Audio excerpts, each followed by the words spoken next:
symbols and parables, and this serpent or snake is a symbol that's used to hide the real identity of the one whom that actually was. Well, who was it? The white man.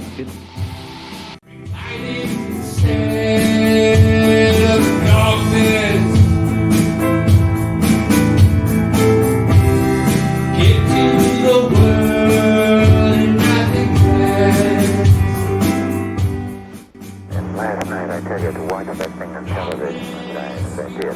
Yeah. To see those monkeys from those African countries. Damn them, they're still uncomfortable wearing shoes. Well, and then the tail wags the dog there, doesn't it? Yeah. The tail wags the dog.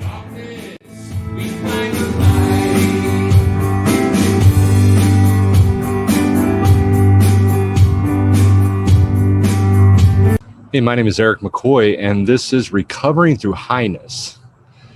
You know, in this podcast today, I had done a similar podcast on my audio, and I recently had done a lecture on this, and so I wanted to, again, discuss this a little bit. And one of the main topics is hate. Do you love to hate, or do you hate to love? Both of those sort of discredit love. And when I think of racism, or I think of hatred, I think of sad individuals that are weak. And that's what I actually want to talk about today. And, you know, through all of history, it appears that our desire to feel good has been a dominating interest in humankind, but it's lost to so many with misguided direction.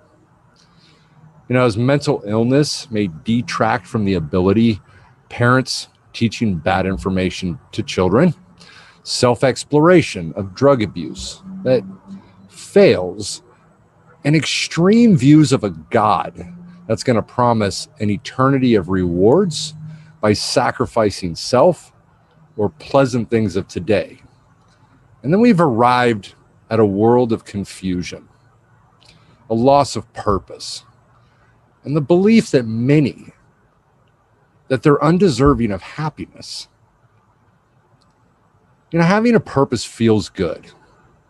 And therefore, I believe it's important, which is where many of the horrors in this world derive. And I want to send out a message really quick to all of those that claim to be Christians and then filled with hate. You know, the Bible says, love your neighbor as yourself. Now, if you literally think that that statement was just about next door and not a much bigger picture of neighbors, I believe that you're sadly mistaken. In families, cultures, religion, and government, many things that are taught are not always what things may seem, although they're presented as a way to happiness, feeling good, or having a purpose of some sort that's going to offer rewards of today or in this afterlife. When someone is unable to achieve happiness or the ability to feel good derived from a purpose, this is when drug use takes hold, fights begin, and suicide becomes an option. Once that state of hopelessness takes hold.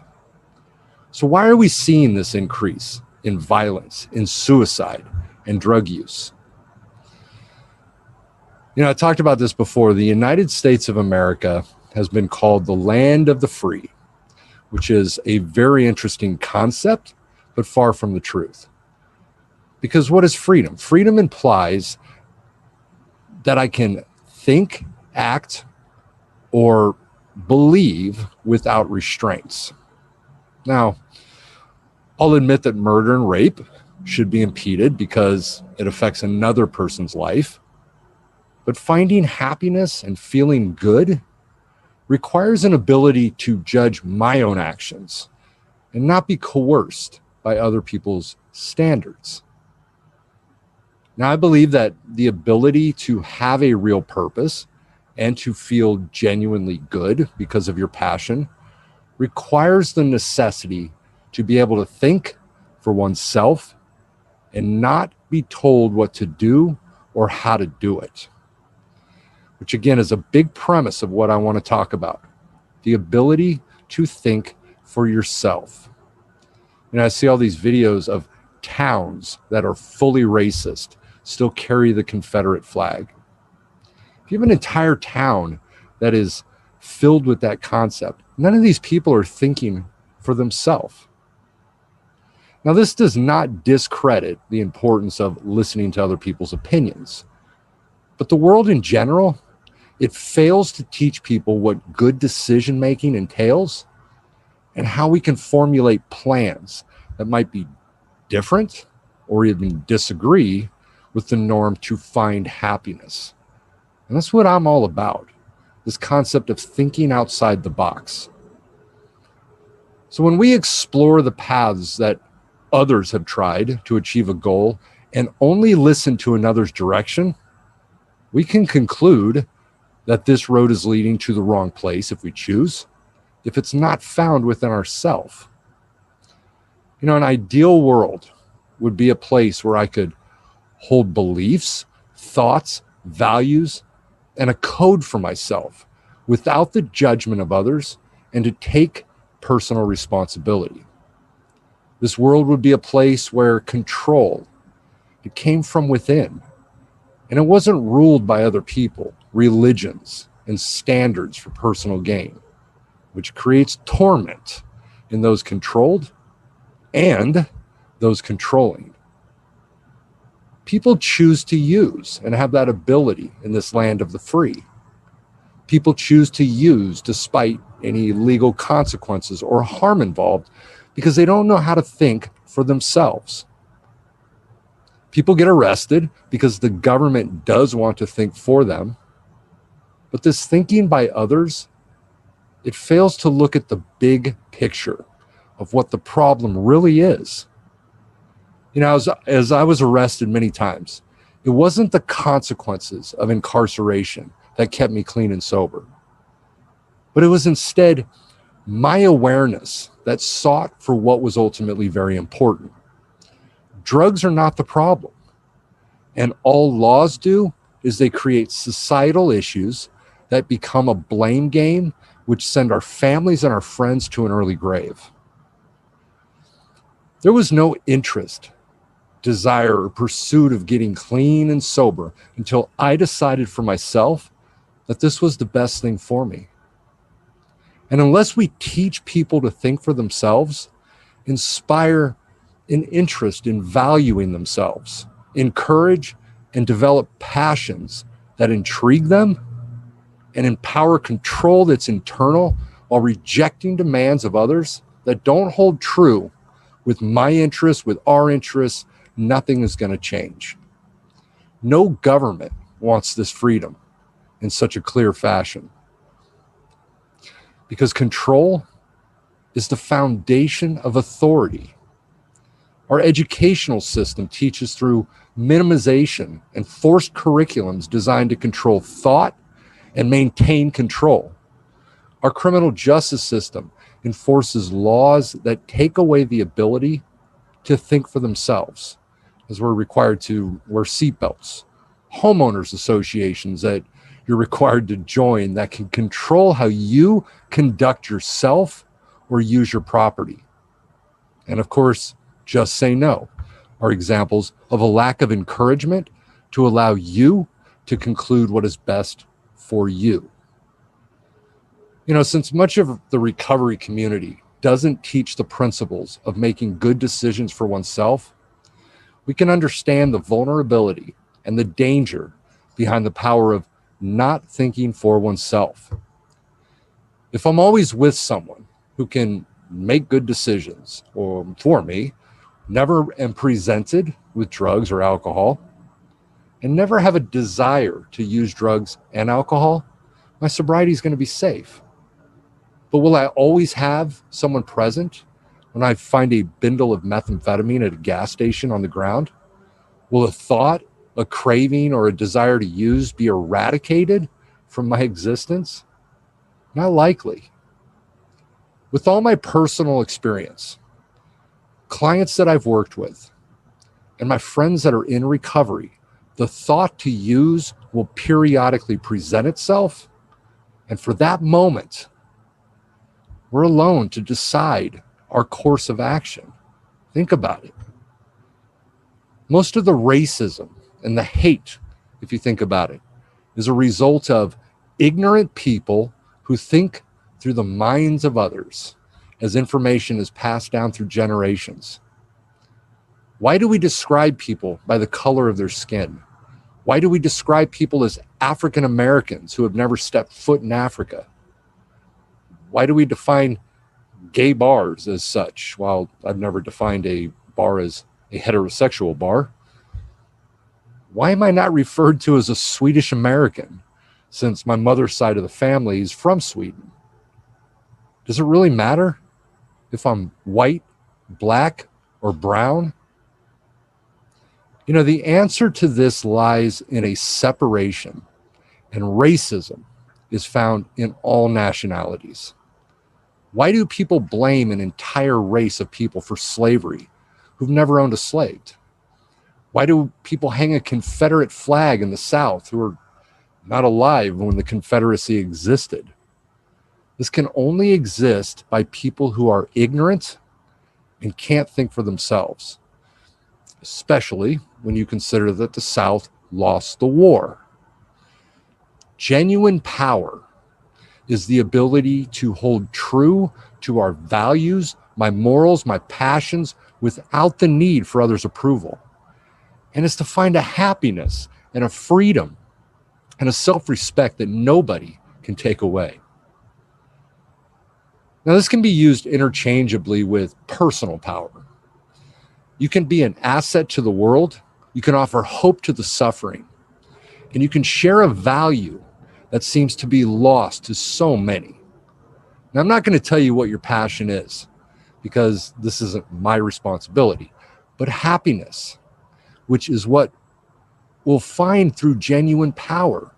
And this is derived through actions of love, altruism, as I go out and help people, and responsibility, as being a victim doesn't lend a place for freedom. Adolf Hitler, he held a sort of power that was only granted by his followers and would never have lasted if he couldn't sustain the numbers. Was he happy? Highly doubtful. And I apply this concept to all authoritarian figures who strive to control others. Dictators are never going to understand the beauty of genuine power, as their authority, self-respect, and their freedom is offered to them by fear, which is the greatest destroyer of happiness. Now, I've always held a strong stance on teaching people tangible, workable tools that are realistic, and they're based on a common sense approach of control. While none of this made sense to me until I got clean and I realized that my enjoyment of life, my happiness, my security, and my emotional control, it far superseded any importance to money, material possessions, and approval of others. I don't care what people think about me. What you think of me has no impact or influence on how I think of myself. Ignorance or lack of knowledge is prevalent in our society, and it's seen in all avenues of our culture. Listen to this. What is least important appears to be what is sought out the most, and the highest value is cast aside for something that we have no control of. I feel sad for bullies, individuals who file frivolous lawsuits, criminals, and those who seek revenge on people for acts committed in retaliation. Now, this can sound strange, especially if you've read my book, Pain, Failure, and Misery Are the Stepping Stones to Success, as I was a piece of that company.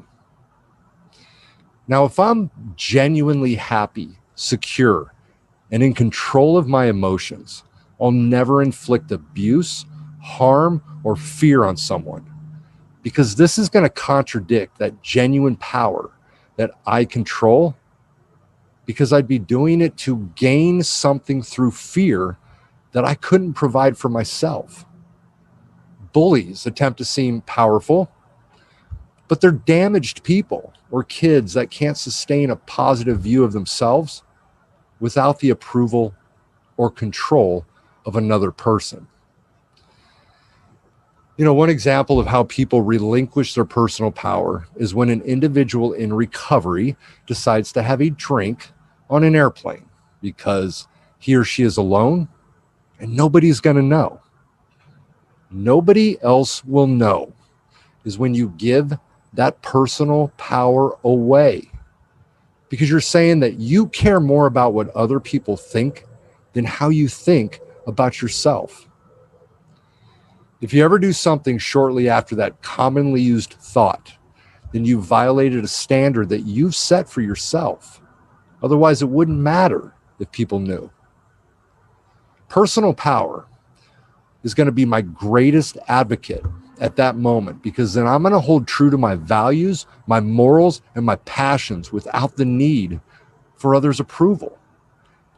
And then I'm going to find happiness, freedom, and a self-respect that nobody can take away. I'm not clean and sober today for anybody else, because I do this for me. I'm clean and sober today because of the care and the love that I have for myself, which I control. Now, I use my friends, family, and coworkers for support sometimes, but I'm the one who's going to make the decision and do what I think is best for me.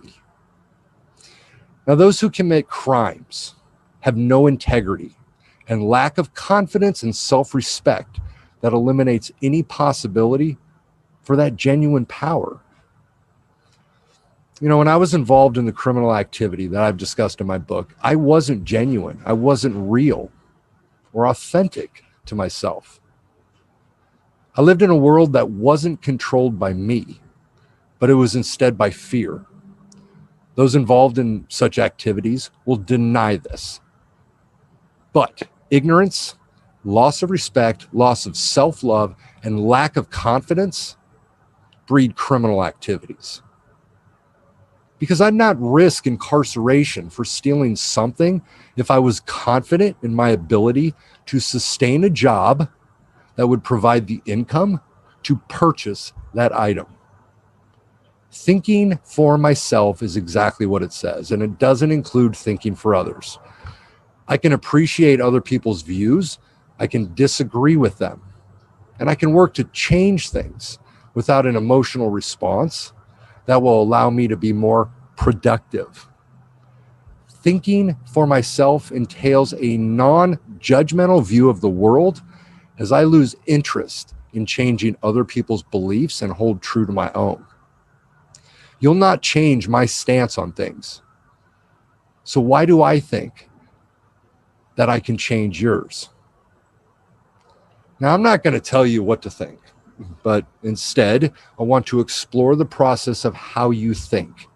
Since our basic desire is to feel good and to be happy, we must think in terms of that personal power that we've discussed. Personal power is when I hold true to my values, my morals, and passions without the need for others, so I can find a happiness, a freedom, and a self-respect that nobody can take away. After I've determined who I am, I'll make decisions that are based on the standards that I set for myself.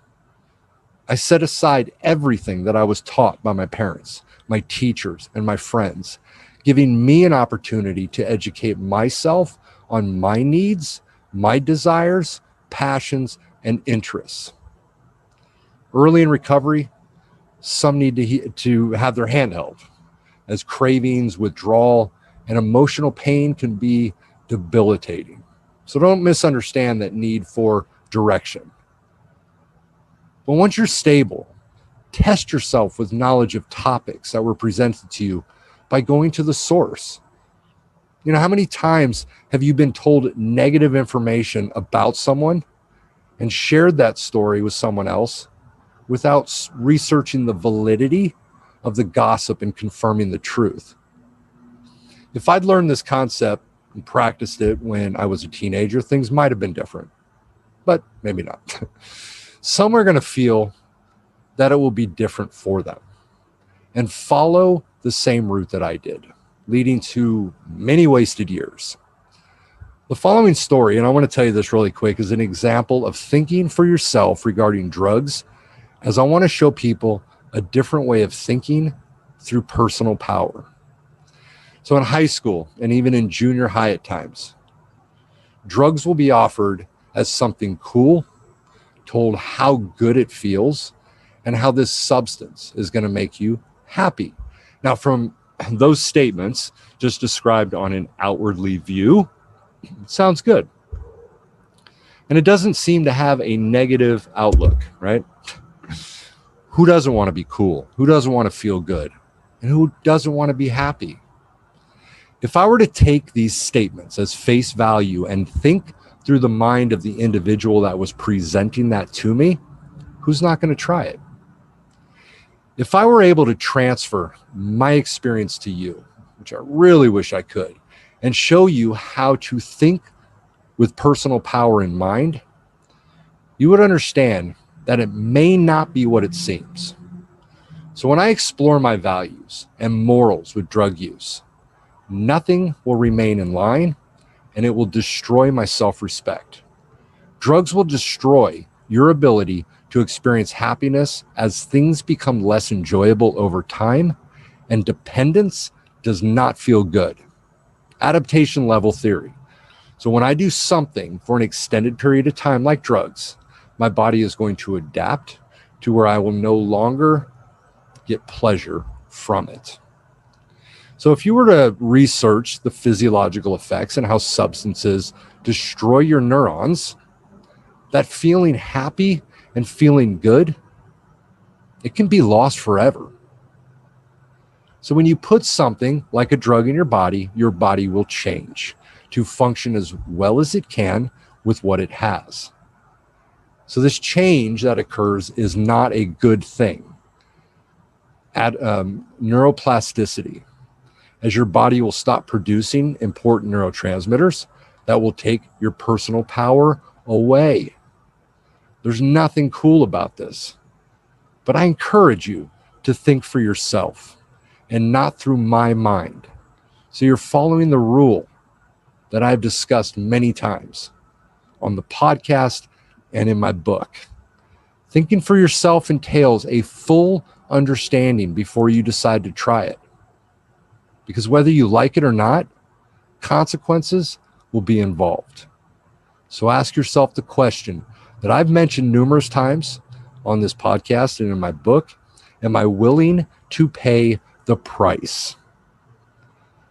It's time that we come together and be a part of educating people with an understanding of the facts.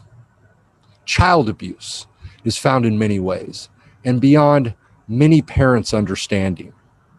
Boundary violations, as many think of physical and sexual abuse, but I want to expand upon that. Parents trespass on children's rights to think for themselves, and this is what we call mental boundaries.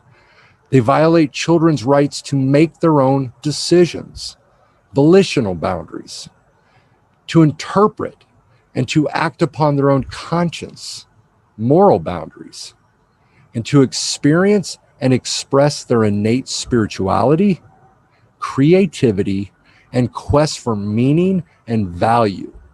This is what we call spiritual boundaries.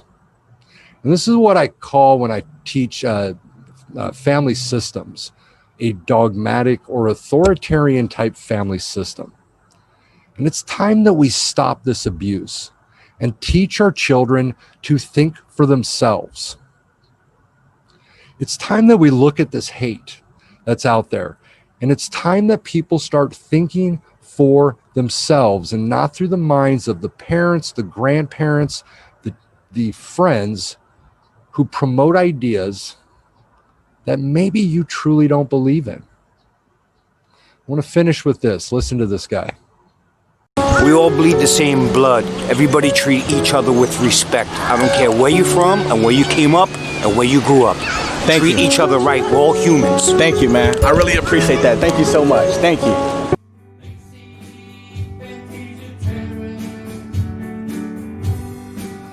I want to thank you for tuning in to another episode of Recovering Through Highness. My name is Eric McCoy. Look forward to seeing you soon.